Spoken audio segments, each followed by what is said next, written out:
bitches! This is a spoiler warning for Fallout 4, Fallout 3, and Fallout New Vegas. If you have not watched played these games, then do not watch this video. See you in the video. Bye. This is the editor.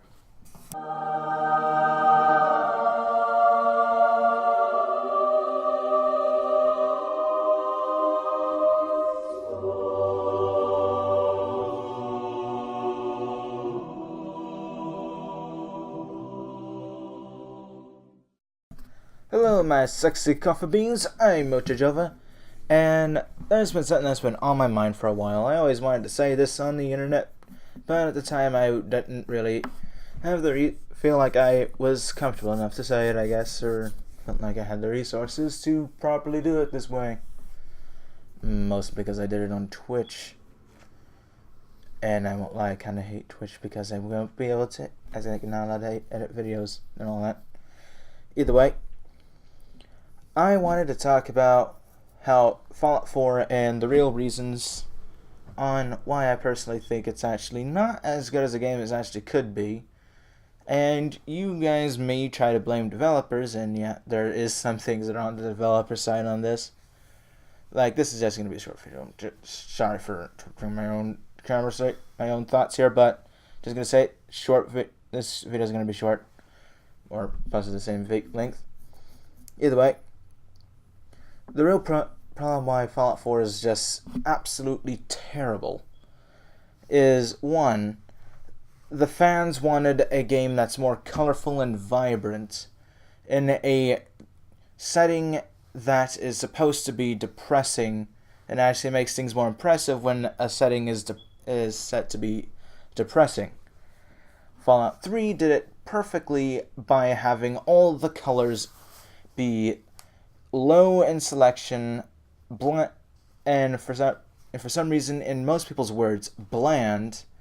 Personally, I thought the colors were in the sad, depressing tone type of color palette, and I actually love the simple fact that the colors were that way. And the map size also has to do with why Fallout 4 is not as good as it could be. Making it as big as Skyrim is actually just something that shouldn't have been done. I was also on this, like, when I heard, I was like, oh yeah, we're getting a bigger map size. But now that I see it, I realized it was a mistake. It was the biggest mistake I could have jumped on. And I don't really even think Bethesda could have predicted their popularity, the hype train, I should say, of the game, because people got so hyped. I'm pretty sure that a lot of things in development got rushed. The ending was unsatisfactory because, it didn't do the same thing that Fallout 3 did. It didn't call back to your side quests that you did. Go like, yeah, you're an asshole because you did these things. Oh, you're a neutral person because you did these things. You're a good person because you did those things. The game made you think a little bit. It made you remember everything you've done in the game. It didn't just like, oh, you beat the game? Well, here's a good ending with a very awesome cinematic. Bye our next game. Bye! Yeah, I didn't go like that. It just gave you a slideshow, showed you a few key side quests that show the moral fiber that you have. And that's one of the good things about Fallout 3's ending. And when you look at Fallout 4's ending and its color palette, Fallout 4 has a very bright and vibrant color palette. The red is usually bright red to maroon. And those colors are not really associated with depressing. They're associated with, subconsciously in our brains, they're associated with either fear or anger. Like, we get afraid at the color, we subconsciously get afraid of the color red. We run or fight it. Or some of us just flat out love the color red. I know it sounds ridiculous, but either way, I'm just going to bash on the color red. Everything in the all the colors in the game kind of just didn't make Fallout feel as depressing as it would be. And the reason why Fallout needs to be depressing is because if you went to someone in Fallout 3, and they had hope in their eyes. They spoke in a hopeful tone. They didn't see the world for all of its bad things. You would be fully surprised. They live in this world where everything is completely destroyed. The day is constantly looking like doom is on the horizon, and every few feet you may come across an enemy. Sorry, I only can breathe through my mouth. I have a problem. Okay. I always come across an enemy. Yeah. And that's where it comes back to the map size. In Fallout 4, you actually can go for a very long time without encountering anything. My mom was actually watching me play it and actually noticed when I was walking around trying to find enemies on purpose, it took me 30 minutes. 30 whole minutes to find a person to fight. Well, to shoot at. And that only lasted for 3 seconds because they have guns that can kick people's asses. Kinda makes you think, huh? In Fallout 3, at least if you had a gun that kicked people's asses, you would still have, you didn't have to walk as far to find someone else to shoot at. And when you had all those quiet moments, you just looked at the landscape, got a depressing thought of something that you've done, maybe looked at your companion and thought of how grateful you are of that companion. But when you go into Fallout 4, you look at your companion and you don't see him as a person, you see him as kind of cannon fodder. Sure, they have their own story, but you don't really do too much with it. You don't think. Some of you do. Some people actually do think about it a lot, but tell me this. Tell me when you didn't try to use your companion as just as a human meat shield or whatever type of meat shield. I know some of you choose to have that super mutant. And also, Fallout 3 allowed you to be an asshole, while Fallout 4 just, you can be a small dick, but you can't be a massive over tyrant. You can't be Hitler. You can't be Hitler. And believe it or not, people want to be that mean on Fallout. After all, when I first played, I accidentally blew up Megaton because I didn't bother to read a single thing, and I learned that there's actions to my consequences. This isn't a game where I can just do whatever the freak I want. This is a game that makes you think. As a kid, I actually cried a little bit inside when I played Fallout 3. I was like, I didn't want this to happen. But at the other side, I was also completely blinded by the awesomeness of looking at that nuclear explosion. It triggered both my guilt and also stroked my childish boner for explosions. I really loved explosions back then. I was a really weird kid.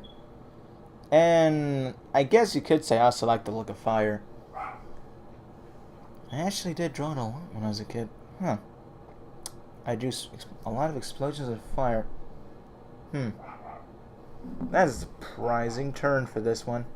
I didn't plan this. Yeah, so I think that's all my thoughts for why Fallout. Oh wait, I also probably should mention. Just because I'm bashing on this doesn't mean I don't like the game. I actually love Fallout 4, and I actually did play. I think it was probably. I have no idea how many hours. I don't count the fucking hours when I play a game. I think that's too nerdy. I just play the game. I play it for a long time, then bam. I think my friend told me I played I'm gonna take a shot in the dark and say 200. Yeah, gonna just say 200. Oh yeah, and Fallout New Vegas, I also have to say this for it. Fallout New Vegas is by no means a perfect game of what most people try to say it is. It has a fantastic mod community. I watched a lot of Alchesh Speech mod videos, and I've enjoyed all of them. And I'm always thoroughly impressed by the modding community in Fallout New Vegas in comparison to all the other games that have modding communities. So, by no means I'm not bashing on the community of people that love Fallout New Vegas. I just say Fallout New Vegas isn't the best Fallout game. Fallout 3 still kind of kicks its ass. Because if you think of it this way, you kind of get shot in the head. You may care for a little bit, but the game is too stretched. Like, there's too many things stretched out in between the game for you to actually give a shit. Like, think about it. There's nothing to really give that make you care. You get shot in the head. Getting shot in the head is something that happens very common in video games, which is why it's not a very good motivation in the first place. So, yeah, this is why probably a lot of people sided with Benny in the first place. I didn't side with Benny just because I don't like his face. I don't like his cocky attitude. I wonder how many times I chose to shoot him in the face. And in terms of color palette, it still beats Fallout 4 because its color palette still hits where it's aiming for.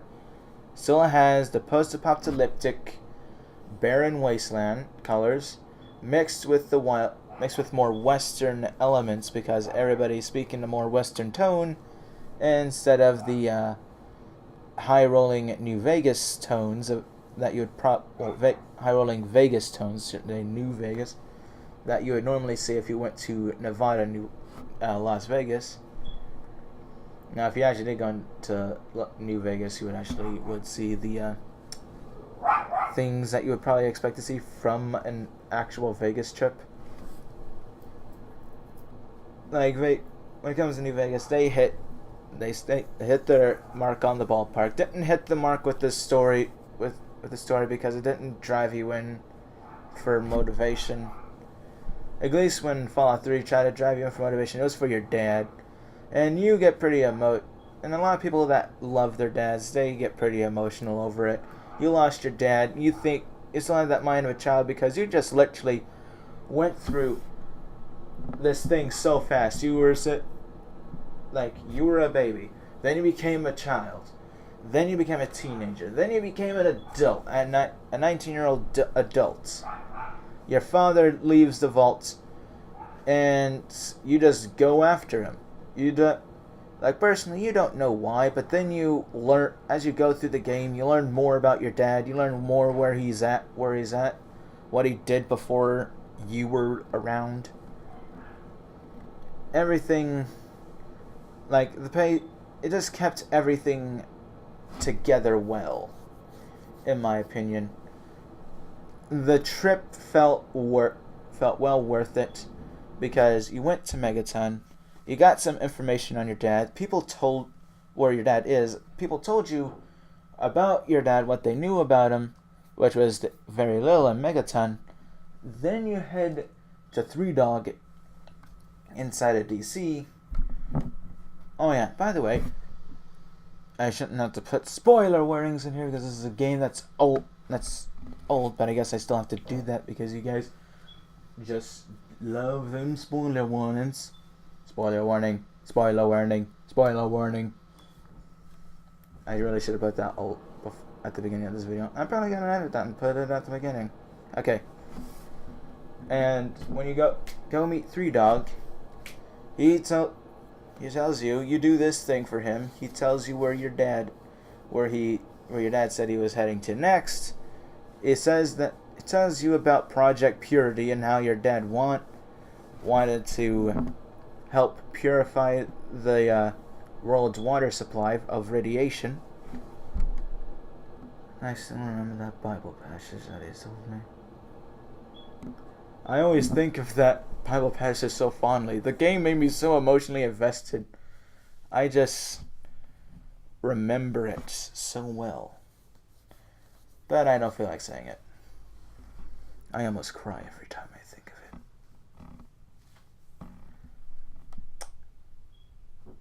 Forever rest in peace, James. May you always be drinking purified water. And then when Three Dog tells you where your dad went, he told you he went to Ribbit City. And then you find Dr. Madison Lee. And if you are really bad at telling who has a crush on who, Madison Lee has a crush on your dad. Yeah. Weird. Not really weird, but is it something that you didn't expect to walk into in a situation? Last thing you needed was to know that your dad could have had an affair if he wasn't a faithful guy and was also not clueless. Yeah. You know, when I think about it, I probably shouldn't have been playing that game as a child. Considering that there is some sexual innuendos that just flew over my head as a kid. And I had sex with hookers in the game without even realizing. No, I wasn't just more than having a nap with these ladies. Yep. Yeah. I think that's it. And I gotta go any further into the story. You basically get the point out. Fallout 3 is awesome.